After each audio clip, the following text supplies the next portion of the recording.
श्रावण पूर्णिमा को रक्षाबंधन की विधि।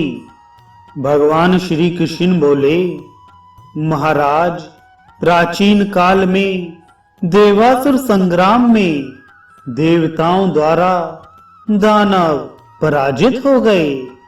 दुखी होकर वे दैत्यराज बलि के साथ गुरु शुक्राचार्य जी के पास गए और अपनी पराजय का वृतांत बतलाया। इस पर शुक्राचार्य बोले, दैत्यराज, आपको विषाद नहीं करना चाहिए। दैववश काल की गति से जय पराजय तो होती ही रहती है।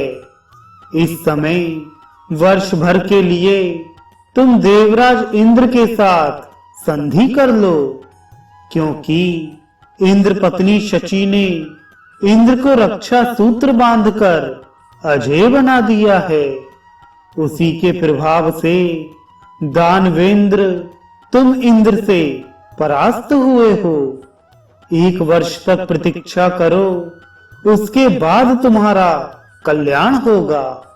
अपने गुरु शुक्राचार्य के वचनों को सुनकर सभी दानव निश्चिंत हो गए और समय की प्रतीक्षा करने लगे। राजन, यह रक्षाबंधन का विलक्षण प्रभाव है। इससे विजय, सुख, पुत्र, आरोग्य और धन प्राप्त होता है। राजा युधिष्ठिर ने पूछा, भगवान, किस स्थिति में किस विधि से रक्षाबंधन करना चाहिए, इसे बताएं। भगवान श्री कृष्ण बोले, महाराज, श्रावण मास की पूर्णिमा के दिन प्रातः काल उठकर शौच इत्यादि नित्य क्रिया से निवृत्त होकर श्रुति स्मृति विधि से स्नान कर देवताओं और पितरों का निर्मल जल से तर्पण करना चाहिए तथा उपाकर्म विधि से वेदोक्त ऋषियों का तर्पण भी करना चाहिए। ब्राह्मण वर्ग देवताओं के उद्देश्य से श्राद्ध करे। तदनंतर अपराह्न काल में रक्षा पोटली का इस प्रकार बनाए।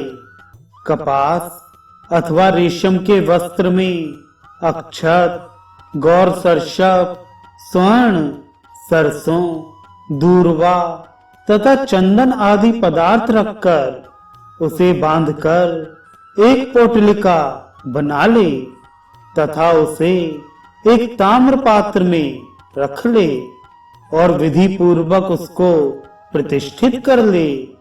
आंगन को गोबर से लीप कर एक चौकोर मंडल बनाकर उसके ऊपर पीठ स्थापित करे और उसके ऊपर मंत्री सहित राजा को पुरोहित के पास बैठना चाहिए।